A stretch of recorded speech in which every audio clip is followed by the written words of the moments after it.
Hey players, it's time to grab your tea and have a seat. Let's discuss politics, crime, celebrity gossip, investigative reporting. Welcome to The Real Tea with Double D on GSMC Podcasting Network, where I am black and the news is always petty as hell, but it's accurate.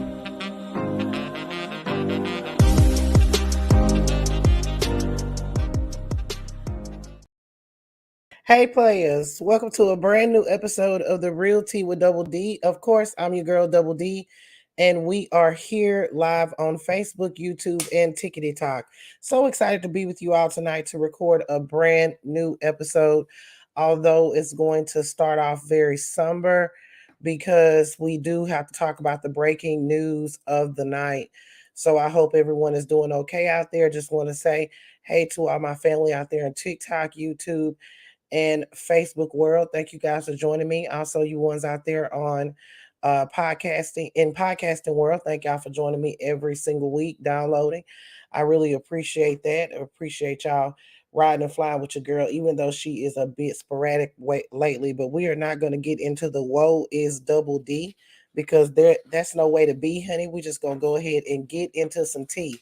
So y'all go ahead and grab y'all cups. Although this first, we got to talk about the breaking news of the night. I'm pretty sure if you're following me on Facebook, Instagram, any of those places, you've seen that there has been, unfortunately, a very horrible mass shooting out in Lewiston, Maine. As of right now, they're reporting that 22 people have been killed and dozens have been wounded out there in Maine. It is so very sad to hear. This was breaking news maybe about an hour ago. And according to reports, the suspect is still at large. Now, I am looking on my screen here because I didn't want to give you guys any false information. But as of right now, this is the live feed that I have up on my phone. That suspect is still not been captured. So let's get into the reports that we have coming out right now. So again, this occurred in Lewiston, and I could be saying Lewiston, Maine. Y'all know me, honey. I be messing up some stuff, but Lewiston, Maine. Now, initially they were saying that it was 3 locations. Now it has been brought down to just 2 locations, but they're within about 4 miles of each other. Just in time recreation, which is, I think it's like a bowling alley now. I think it's called Spare Time Recreation. And I think it's like a bowling alley and a couple of other things there. And then Schmeggy's Bar and Grill is the other location. Now, I also heard, and I'm just going to tell you this because that did come out initially, that it was also a third location at the Walmart distribution center. Now, again, that hasn't come out anymore, but that was an initial report that I saw. So I just want to give you guys a heads up just in case that is accurate. Now, we don't know exactly what happened, what location it started at, what went on right now.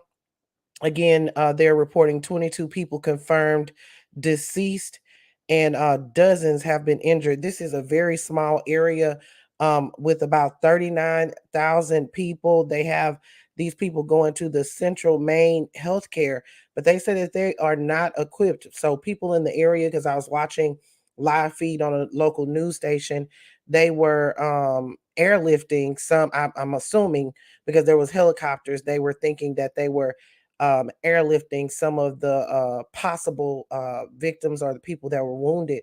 They were airlifting some of these people because helicopters were in and out of the hospital. So they did say that this is a very small area. Now I'm going to go to a report here giving you guys a little bit more detail on just the little bit of information we have as of right now.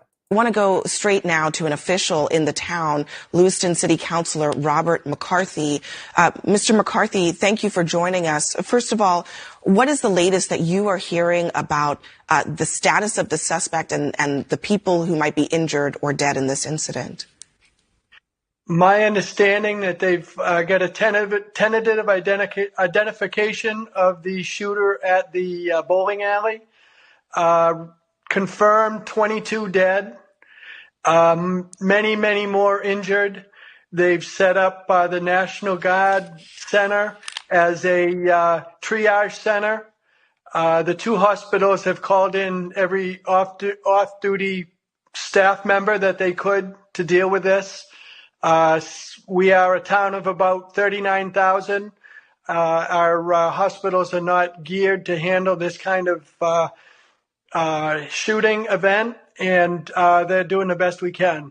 We are blessed with one of the best police departments in the state, and I'm sure they're doing everything possible to find this shooter and resolve this situation.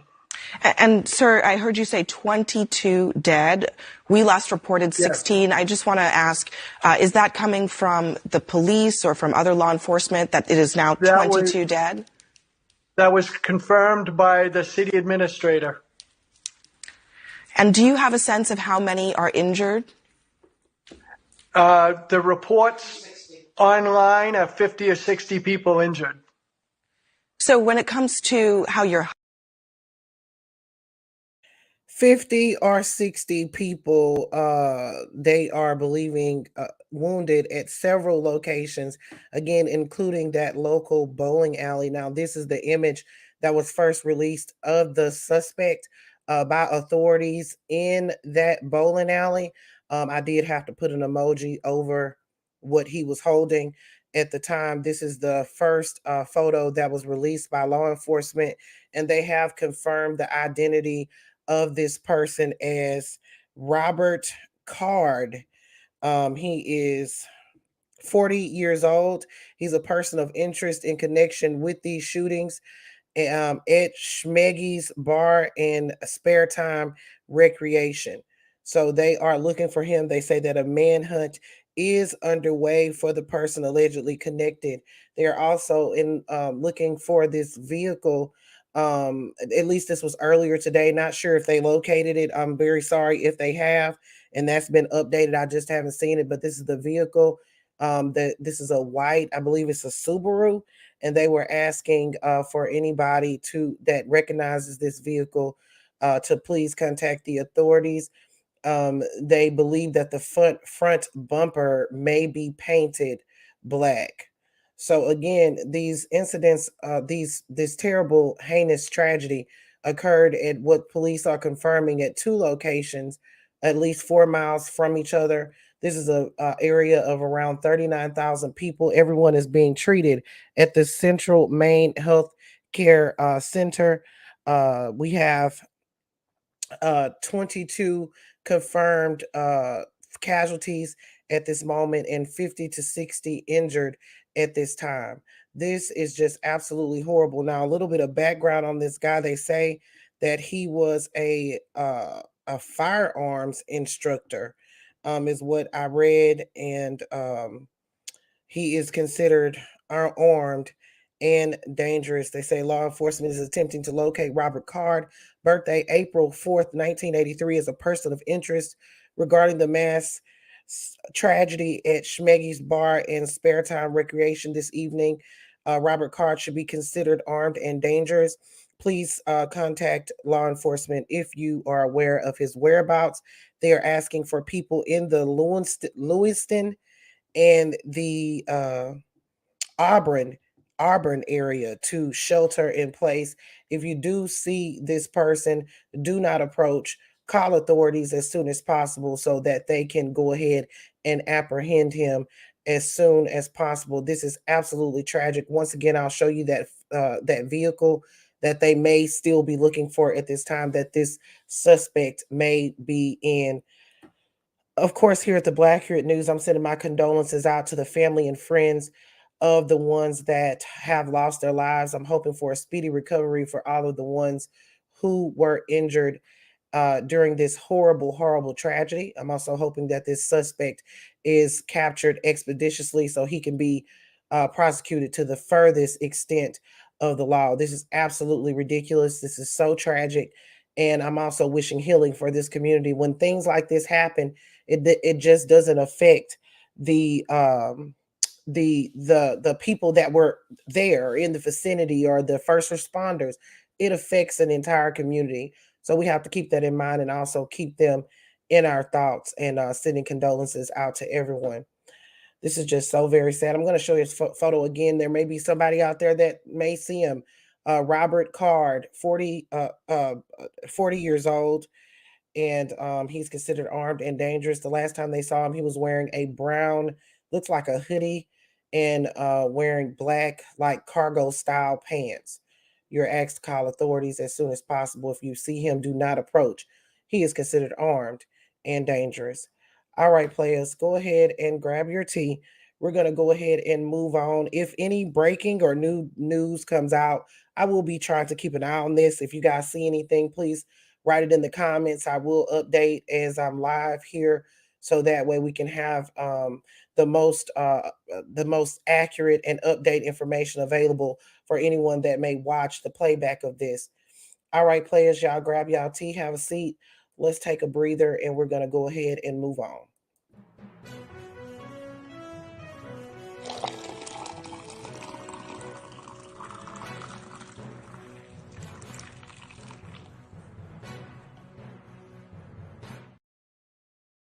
All right, players. So the name of this episode, you know what? I really hate to lead my podcast off or anything that I'm doing with such horrible news, because it's always so hard to recover.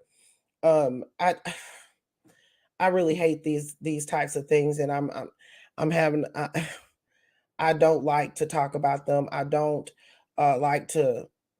It's just so tragic. I just don't know what a person could be thinking. I don't understand it, and I don't understand why Congress won't do anything, attempt anything to try to do something about these things. And it's just horrible to even think of a person doing something like that, and all of the people that were that. All right, players, let's just try to move on here. I'm gonna try my best. So it's been 22 days. 22 days later, that's the name of this episode. 22 days later, in my SpongeBob SquarePants episode voice, since we had a House Speaker, and today the GQP actually succeeded in electing one. I declare, honey, what a disgrace. It took 22 days for the GQP to finally get their shit together, if that's what you want to call it, and elect Mike Johnson. Mike Johnson is a Louisiana representative. He comes from Shreveport, Louisiana. Now, if you're from Louisiana, you would call it Shreveport. That's what we call it down here in Louisiana. There is where he is from. His wife actually, excuse me, his wife actually is a school teacher. Well, was a school teacher that taught school not far from where I'm from. So yeah, he's from Shreveport, Louisiana. He is educated at Shreveport, Louisiana. His wife is from she was educated at Louisiana Tech. Now you would think, with this guy coming from Louisiana, that I would be loud and proud about it and be as happy as a flea on a dog's ass to have Mike Johnson representing the state of Louisiana. But hunty, I am not happy as a flea on a dog's ass, because he comes from he is a stark conservative, frumpy dump taint sniffer. And I mean, there are conservatives that I can deal with, and there are some that I cannot. And Mike Johnson is definitely one of those ones that I wouldn't be able to deal with. I'm actually ashamed that he is from the state of Louisiana, because he actually drank the frumpy dump Kool-Aid and got high when he got elected back in 2016, because he is definitely a frumpy dump taint sniffer. So much so that he actually signed on to that that bullshit lawsuit that was brought by Texas, the state of Texas, Attorney General Ken Paxton, to overturn the 2020 election results. He is definitely a frumpy dump ally. He supported objections to the Electoral College results when Congress met to certify President Biden's presidential win on January 6th, the day a pro-Trump mob stormed the Capitol seeking to overturn the results of the election. He also lobbied fellow House Republicans to support that Texas lawsuit seeking to overturn the election. When when he made his little announcement, honey, they asked him about that particular situation, and they told and basically the Republicans behind him started booing. They was trying to hold him, try to cover that part up that he had actually done that, honey. But there is absolutely no way that they can cover up that Mike Johnson is a frumpy dump tank sniffer. He has taken up a frumpy dump in 2016 during the impeachment inquiry, saying that during each of the impeachments, saying that it shouldn't not have been done. He's also he voted against the Violence Against Women's Act. He voted against the Women's Health Protection Act. He voted against bipartisan legislation to codify same-sex marriage. He authored the federal Don't Say Gay legislation, and he also co-sponsored legislation that would make it a felony for providers to perform gender-affirming care. I declare, honey, what a disgrace. But Mike Johnson is as happy as a flea on a dog's ass, honey, to be from Louisiana and to make it all the way to House Speaker, which means that he's the third in line to the presidency. Y'all go, but I want y'all to take a listen to what Cory Booker had to say about the Democrats and what they plan to do going forward. From the very beginning of this Congress, House Democrats have been governing for the people.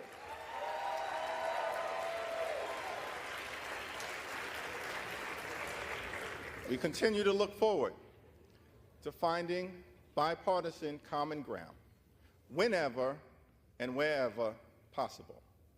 House Democrats will continue to partner with President Biden and Senate Democrats to put people over politics.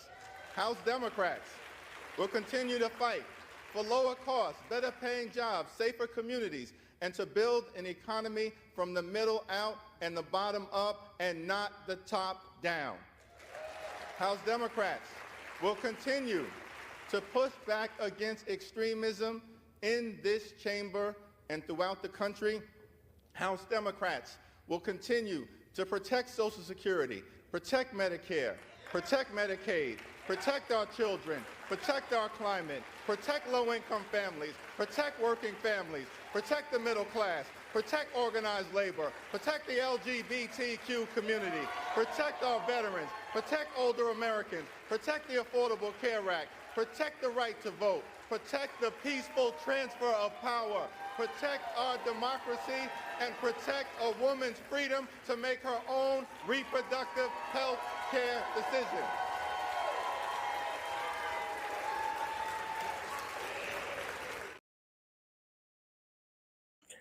So that's what Hakeem Jeffries had to say. If I can say anything, it is anything about Hakeem Jeffries, baby, he know how to make a speech. Honey. He always make me smile a little bit every time, or he makes me laugh, or he makes me get angry with him. I like a person that can invoke that kind of emotion from me by just speaking to me. That's how President Obama was for me. Like I always felt his emotion. That's the way I feel about Hakeem. Every time he talks, I just want to listen. You know what I'm saying? That's the way I felt about President Obama. Now, Mike Johnson, now for his agenda, he said they have a full plate.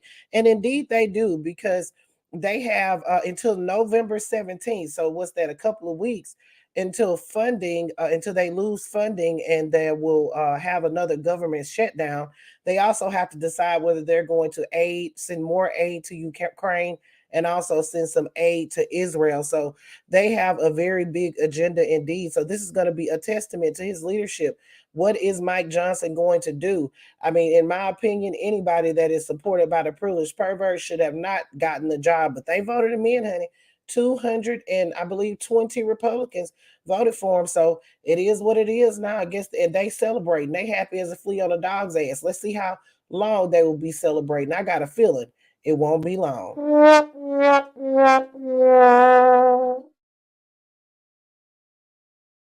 Go ahead and grab your tea and have a seat. We're going to go ahead and move on, honey, because y'all know we got to talk about the man of the hour. Frumpy to the motherfucking dump. I declare, honey, not 10K.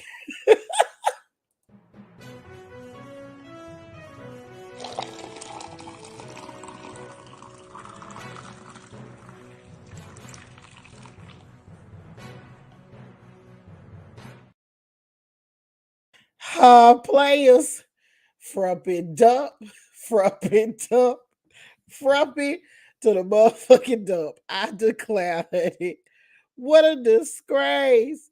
So Frumpy Dump is in court up there in New York. Y'all know Attorney General Letitia James is suing his ass for $250 million. Now, last week, that was just last week on October 20th, I believe it was. Yeah, on October 20th, Frumpy Dump was fined $5,000 after finding that he did not take down a post disparaging the judge's law clerk, warning that future transgressions could bring far more sanctions, including jail. Because Frumpy Dump got the tape put on him. The judge slapped the tape on him, gave him a gag order. So when he violated that gag order by not removing that post from the website, the judge hit him with a $5,000 fine. Well, baby, not even 5 days later, Frumpy Dump done violated the damn gag order again.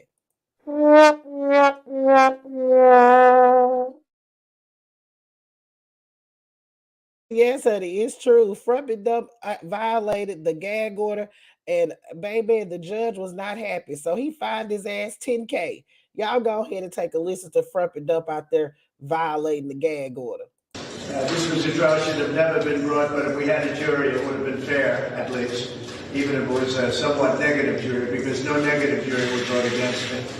But this judge will, because this judge is a very partisan judge, with a person who's very partisan sitting alongside of him, perhaps even much more partisan than he is. So we are doing very well. The facts are speaking very loud. He's a totally discredited witness, and you haven't seen anything yet. This goes on for a long time, but he's a totally discredited witness. Oh, Frump, you're so dumb. This man is dumbest to the dumb. I declare, honey, what a disgrace. So that's what Frumpy Dump said out there. They was on the lunch break when he did this. Now, when he came back, the judge was pissed to the highest level of festivity. Now, I'm not sure if Attorney General Letitia James slipped him a note. I'm not sure how he found out that Frumpy Dump was out there flapping his gums again, but he found out, and baby, they say he called Frumpy Dump up there to testify. Now, when the judge, before he called Frumpy Dump up there to testify, he asked his attorneys who was Frumpy Dump talking about. And Frumpy Dump attorney said that he was talking about Michael Cohen. Well, baby, the judge did not believe that. So he said, you know what? I want to hear from Frumpy Dump myself. So he called Frumpy Dump Pamper, stinking Pamper ass up there so he could called him up there so he could testify. I'm pretty sure that Pamper was just sagging, y'all. So he scurried his ass on up there. Now, I'm sure he was stinking because he didn't stay up there but about 3 minutes. But the judge asked him who he was talking about. He said he was talking about Michael Cohen. But baby, the judge said, look, I don't find you very credible. So the judge went ahead and fined him $10,000 and said that, baby, you better stop doing this. If you don't stop doing it, it's gonna be more harsh next time. Now, I don't know what I don't know what Frumpy Dump is gonna do, but he better quit trying this judge, baby, because this judge is not having it. The judge said the idea that the statement will refer to the witness that doesn't make sense to me. Don't do it again or it will be worse, honey. And if you think this judge, that is not a threat, baby, that is a promise from the judge. So not even a week later, Frumpy Dump has already violated the gag order once again. Child, it is ridiculous and a hot boo-boo shitty mess. But we all expected it. In fact, if I had put any money on it, I would have won that money. I should have put me a couple thousand on there so I can get me something new. I declare, what a disgrace. But y'all know how I feel about Frumpy Dump. He did that shit. Guilty as He did that shit. He guilty as fuck. So they was in court today. Now, aside from that, Frumpy Dump's arch nemesis, one of his arch nemesis anyway, Michael Cohen was testifying today. Now they said that today really would have been a good day for Frumpy Dump because they say that his attorney Alina Hababa has been doing the cross-examination. And according to reports, because y'all know we don't have video of this, they say that she did pretty good, even though her stupid ass didn't have the sense God gave a limit to check the box that said, I would like to request a jury trial. She's the ones that are responsible for this, but I digress. But they say that she's doing a good job in making Michael Cohen seem not credible. In fact, they claim that she made Michael Cohen admit that he didn't tell the truth when he took the plea deal, in relation to Frumpy Dump, and the lies and all this kind of stuff. So they said that she actually did a pretty decent job, but there were some times where they were yelling at each other and it was just a shit show on wheels. But they did say that she made Michael Cohen seem like he was not credible, like he was not being honest. She even asked Frumpy Dump outright. Asked this man outright, hey, do you like Frumpy Dump? Like, why did you say this on such and such day? Was something that he said. He said, baby, I do not like Frumpy to the motherfucking dump. Anybody knows that. So she did also get him to admit that as well. But that's really where the focus should have been today, but it ended up being about Frumpy Dump receiving another damn fine for $10,000 because he can't keep his damn mouth closed. I mean, he has got to be the worst client that any attorney has ever had. And if I was an attorney and I was looking at all of Frumpy Dump's previous attorneys ended up becoming felons or having to take plea deals and be on probation for forever, I mean, I wouldn't want to be associated with him at all. I mean, Jenna Ellis didn't do anything further for her career. She's now doing pretty much the same thing I'm doing, a damn podcast. I mean, human skid mark Giuliani, he's broke as a joke. He can't hardly keep an attorney. I think he's got another one today. Sidney Powell, she ain't got the sense that God gave a lemon. She's broke as a joke, being sued all over the place. I mean, why would you want to continue to be this man's attorney? And we all know Frumpy Dump don't like to pay his bills, honey. Allegedly. So this is ridiculous and a hot boo-boo shitty mess, but they continue to allow Frumpy Dump to put them in these situations. So I will never feel sorry for them. I don't. All right, players, y'all take a look at this, honey. The judge looking at Frumpy Dump like, bitch, I don't believe you. All right, players, y'all go ahead and grab your tea and have a seat because we got to scurry on to Fulton County. Baby, they say it's some more people that might be flipping. Welcome to Flippers. Go flip on the Black Accurate News Channel.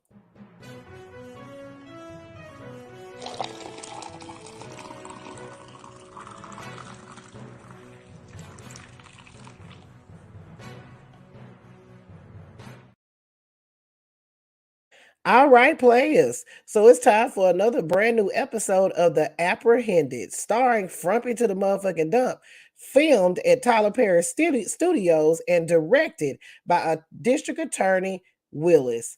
I declare, honey, what a disgrace. So according to reports, honey, the Fulton County DA has discussed plea deals with at least 6 more Frumpy Dump co-defendants. So there may be some more flippers down the pipeline.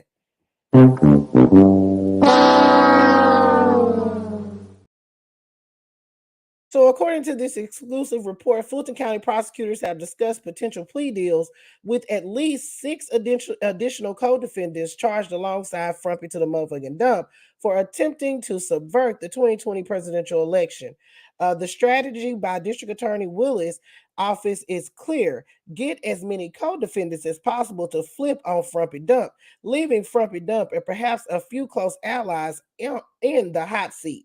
I think that's going to be Mark Meadows, but I digress.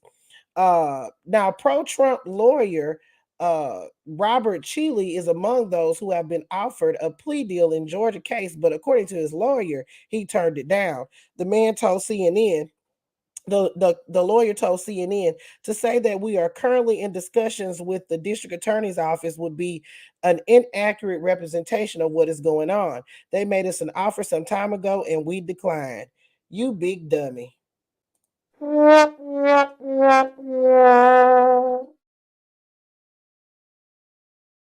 So former Coffee County, Georgia election supervisor Misty Hampton and former Frumpy Dump campaign official Mike Roman have also been in contact with the DA's office about a possible deal. And CNN has also confirmed that 3 other defendants have also discussed potential plea deals with the Fulton County prosecutors, but agreed not to name them after sources expressed concerns about speaking about the case at this phase. A source with knowledge of the Fulton County District Attorney's strategy tells CNN that it would be open to discussing plea deals with anyone, but there is little room for compromise when it comes to charges against Frumpy to the motherfucking dump. To be clear, there is no indication that prosecutors or Frumpy Dump's Cracker Jack Box legal team are interested in discussing a plea deal. That's largely because any hypothetical proposal would be completely on District Attorney Willis's terms and would require Frumpy Dump to plead guilty to all charges he faces, effectively taking the prospect of meaningful negotiations off the table. The source with knowledge of the district attorney's strategy told CNN. Frumpy Dump has, of course, pled not guilty and denied any wrongdoing and continues to insist he won the 2020 election. So far, we have 4 people that have flipped on Frumpy to the motherfucking dump in that Georgia case. We have Cheeseboro. We have Jenna. I got farted on by human skid mark Giuliani. Sydney. I see dead people when I look in the mirror. Powell and Scott Hall. That's the bail bondsman. So we have 3 attorneys and 1 bail bondsman that has flipped on Frumpy to the motherfucking dump. And it appears that District Attorney Willis is trying to get as many people to flip on Frumpy Dump as possible. That way a little bit more pressure could be on him because I mean, if the more people you got to flip, the more people you got that could possibly testify that was involved or somewhere in some way intertwined in this entire conspiracy, because you can't tell one part of the story without telling the other. So now you got somebody that you got Sidney Powell, who was in on the legal stuff. You have the Cheeseboro that was in on it, planning the whole shebang. And then we got Jenna Ellis, who was also in on the attorney stuff. And we got Scott Hall, who was down there in Coffee County. So you got somebody from each one of these deals, but we're gonna need a few more. So I really want them to get, what's his name? Harrison Floyd. I really want them to get him. Now, as far as Trevin Cuddy, that's Kanye West's former publicist. I don't think she's going to flip, honey, because she was talking shit about Jenna Ellis, saying that she needed to return them Frumpy Dump tank sniffers money, since she went ahead and flipped on Frumpy to the motherfucking dump. Honey, when I tell you it was a shit show on wheels, it was a shit show on wheels. Yes, it was. Baby, Trevin Cuddy was saying, look, Jenna Ellis, you done took that plea deal. You need to go ahead and fork over that money. Baby, the taste never sent her $217,000 for her to punk out, not even a month later.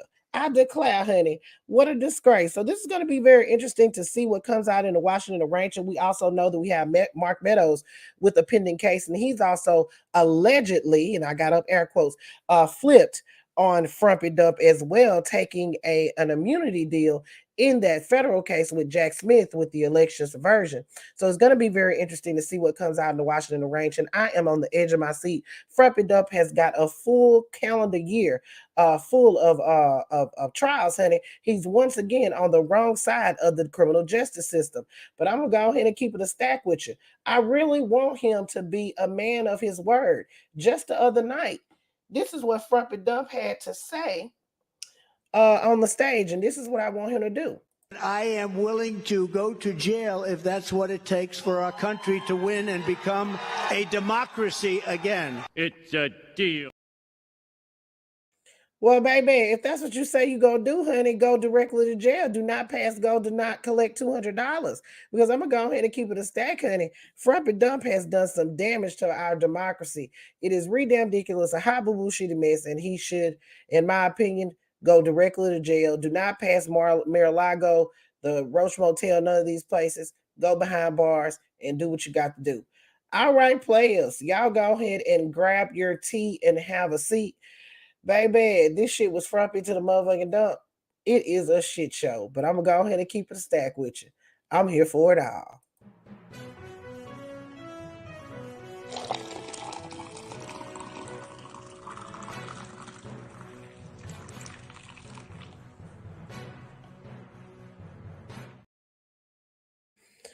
All right, players.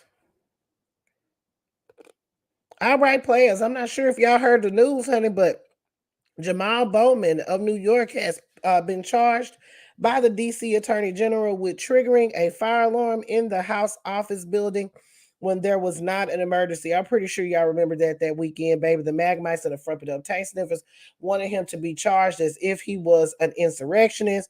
Child, it was a shit show on wheels. Now, according to reports, Jamaal Bowman did push on that door and then pull it down.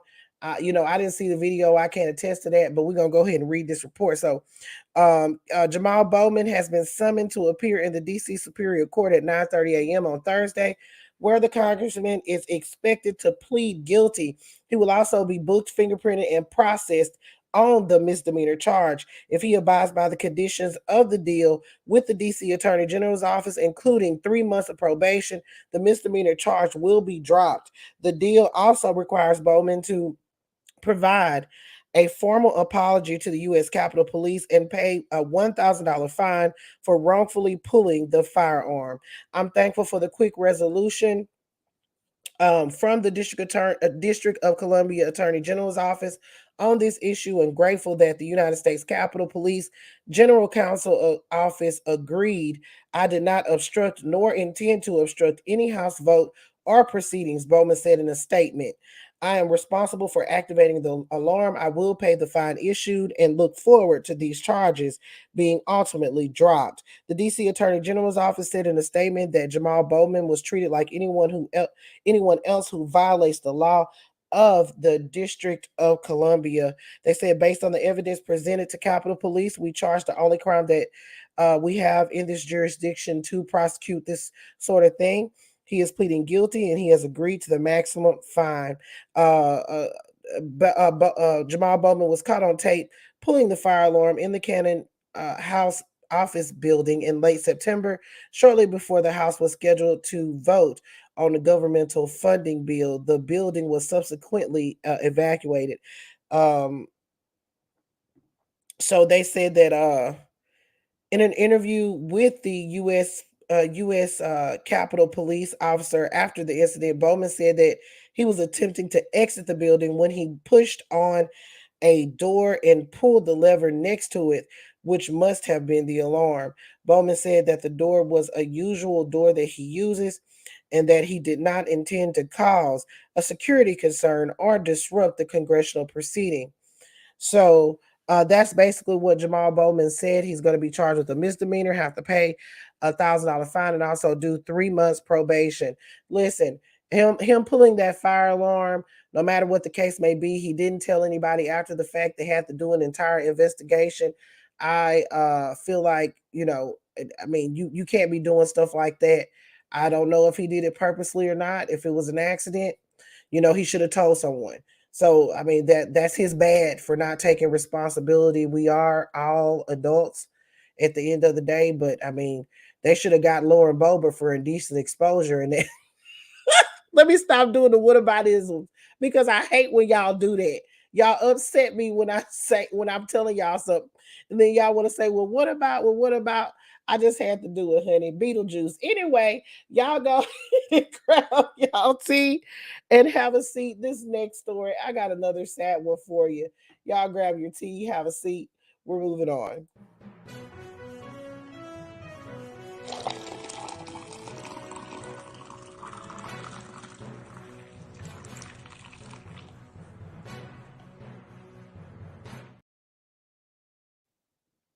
All right, players. So this is Miss, and I'm praying that I'm saying her first name correctly. So I'm just gonna call her Miss Wade after I say it this first time. Miss Betterstein Wade. She had been searching for her adult son since March when she discovered that her son had been ran over by a police officer and they buried him. And she did not know anything about it. She had been searching for her son for 7 months. And she finally found out that he had been ran over by a Jackson, Mississippi police officer. He was killed and they buried him and did not tell her anything, even though she reported him missing. So 7 months of searching for her lost son brought Betterstein Wade to a dirt road leading into the woods past the empty horse stable and a scrappy yard. That's where she will find her son in a grave on the Pennell Farm Road. It has been an excruciating 172 days after the disappearance of her son on March 3rd. She said that's the last time that she saw her son. He left the house. He left the house on March 5th, just before 8 p.m. He was walking across the Interstate 55, a 6-lane highway, when a Jackson police SUV driven by off-duty corporal struck him in the southbound lanes. He was deceased. He suffered severe injuries, including to his head. A toxicology report later noted that he had some drugs in his system. An investigator from Hinds County Coroner's Office responded to the scene. He did not find an identification on Dexter Wade while examining him, but found a bottle of prescription medication in his pocket that had his name on it. 3 days later, on March 8th, the investigator contacted the medical facility that had provided the prescription and received Miss Wade's name as Dexter's next of kin, according to Elliott's case notes. Elliott said that he called the number listed on Mrs. Wade in the facility records and left a voicemail, but got no response. Miss Wade confirmed that the number Elliott said he called was correct, but she doesn't remember receiving a call from him and was not able to access her Boost Mobile records to check. So he went missing on March 5th. She reported him missing a few days later to the police. She called them repeatedly. She was told to post things on Facebook regarding her son. The whole time they knew where he was. So the following day, the coroner's office asked the Hinds County Board of Supervisors for approval to bury Dexter's remains in Pomper Field at the Hinds County Pennell Farm. So the Board of Supervisors approved that request on April 3rd. 4 days later, Elliott called Jackson police again, and there was no new updates on him, so they went ahead and buried him. On March 7th, she posted again after the police told her to on Facebook. She said, "Dexter, if you are out there, your kids miss you, your family miss you. We love you. We will always love you." 2 days later, Elliott called the police again for an update. That is her family member. And they told him that there was no new updates. They continued and continued and continued to call the police and no new updates. This man has 2 teenage daughters. He was diagnosed with schizophrenia. His mother told them that he was diagnosed with schizophrenia. He had some problems with the, brushes with the law and things like that, but it really doesn't matter. None of those things really count. I really don't understand why they were in the report, because at the end of the day, that doesn't change the fact that they had a way to identify this man. They chose not to. They didn't do it. And they buried this man, and his own mama didn't know where he was for 172 days. And he was actually killed by a police officer.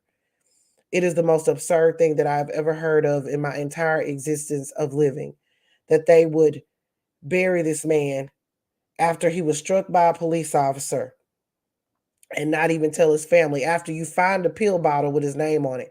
Typically on a pill bottle, I mean, it usually has an address. Did anybody attempt to go to the address? Y'all contacted the place where it was filled at. I mean, you didn't attempt to go to the address. It's the saddest thing I ever heard of. I just can't even stomach it. I can't even stomach it. How does it happen? Of course, here at the Black Accurate News, I'm sending my condolences out to the family. They have filed a wrongful death suit against they filed a wrongful death lawsuit accusing Jackson officers of excessive force and attempting to cover up their actions, and accusing the city of failing to properly train and supervise the officers. The city has denied the claims and said that it isn't liable for what happened. The officer's lawyer said that they acted responsibly and lawfully. A federal judge dismissed some of Ms. Wade's claims. Others remain pending in state court. Wow. I have nothing. I really have nothing. It's the saddest thing I ever heard. I don't know what I would do if that was DJ. I don't know what I would do. And I'm just sending my condolences out to her, and I'm hoping that she gets justice that she deserves. Because you can't tell me that you couldn't find that boy's mama to tell his mama that y'all ran him over on the interstate. You can't, you're not going to be able to convince me of that. It's no way. All right, players. Well, I hope y'all enjoyed this brand new episode of The Real Tea with Double D. I am checking here for any updates on this tragedy that has occurred in Maine. I don't see anything at this point, but I am going to put this picture up once again for anybody that may see this person that may be in that area. Auburn and Lewiston area, they are asking for you all to shelter in place. Very important that you do that. If you see this person, do not approach. Call 911. They are considered armed and dangerous. This is 40-year-old Robert Card. He is a person of interest. If you do see him, please call authorities, okay? All right, players. I really hope y'all enjoyed this episode of The Real Tea with Double D as much as I can't even say I enjoyed making this episode. It's very sad, and I'm sorry. I can't even do a play stupid games, win stupid prizes. I can't do it. It's a sad episode tonight. So hopefully the one next week will be better. You guys, I'm sorry. I'm so sorry, Lisa. Don't make me feel sad in the comments. I'm so sorry. I'm so sorry. This episode was very sad. Let me see if I can make y'all laugh a little bit before we go. Y'all want me to sing Grifters Don't Grift? I don't know what to do. It's just a somber night tonight. I'm so sorry, y'all. I am. All right. I love y'all, man. I'm really sorry. And I hope that y'all have a good night and enjoy the rest of your week. And make sure you're following me on Facebook, Instagram, YouTube, and TikTok. If you're on TikTok, make sure you engage with my content. They got me shadow banned. Same thing on Facebook. I think it's getting to the end of the year and they just don't want me to make no more money. I think that's what it is. They're like, bitch, you don't need to make no more money. Pipe down. We see you got a new house. Pipe down. You sit down for a while. Be humble. I think that's what they want. All right, players. I hope y'all have a good night. Love y'all so much. And y'all take care. And I will see y'all when I see you. Peace. Thanks for listening to The Real Tea with Double D. Remember to support by following on Facebook, Instagram, TikTok, and Twitter. And subscribe to the website to keep the tea piping hot at blackuratnews.com. That's BLAQURATE